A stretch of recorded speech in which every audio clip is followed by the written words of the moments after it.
a chroeso i Uned 15. Yn yr uned hon, dyn ni'n mynd i adolygu'r gorffennol ac ymarfer sut i ddweud beth dyn ni wedi gwneud a beth dyn ni ddim wedi gwneud. We are going to revise and practice the past tense by saying what we have done and what we haven't done. Dyma'r ffurfiau y byddwn ni'n adolygu. These are the phrases we will be revising. Dwi wedi. I have done something. Dwi wedi. Dwi wedi. Dwi ddim wedi. I have not done something. Dwi ddim wedi.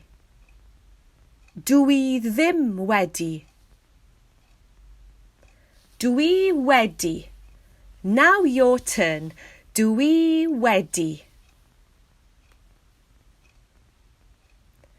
Dwi ddim wedi. Now your turn. Dwi ddim wedi.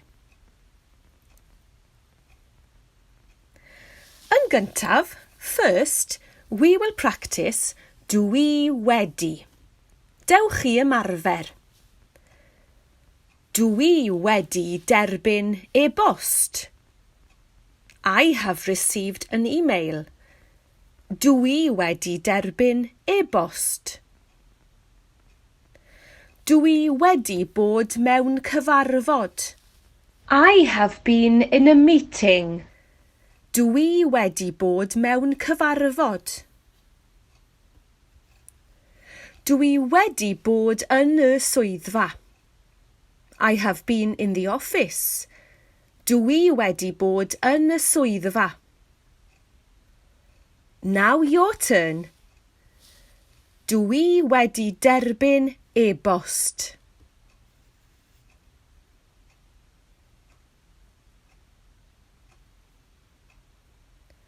Dwi wedi bod mewn cyfarfod.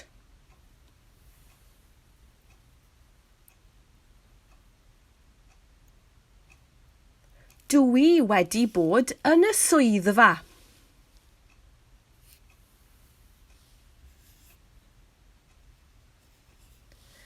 Nesaf, next, we will practice dwi ddim wedi. Dwi ddim wedi derbyn e-bost. I have not received an email. Dwi ddim wedi derbyn e-bost. Dwi ddim wedi bod mewn cyfarfod. I have not been in a meeting. Dwi ddim wedi bod mewn cyfarfod. Dwi ddim wedi bod yn y swyddfa. I have not been in the office. Dwi ddim wedi bod yn y swyddfa. Nawr eich tro chi. Now your turn. Dwi ddim wedi derbyn e-bost.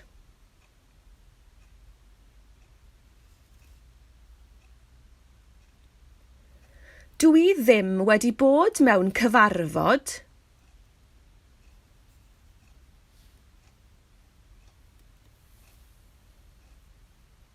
Dwi ddim wedi bod yn y swyddfa.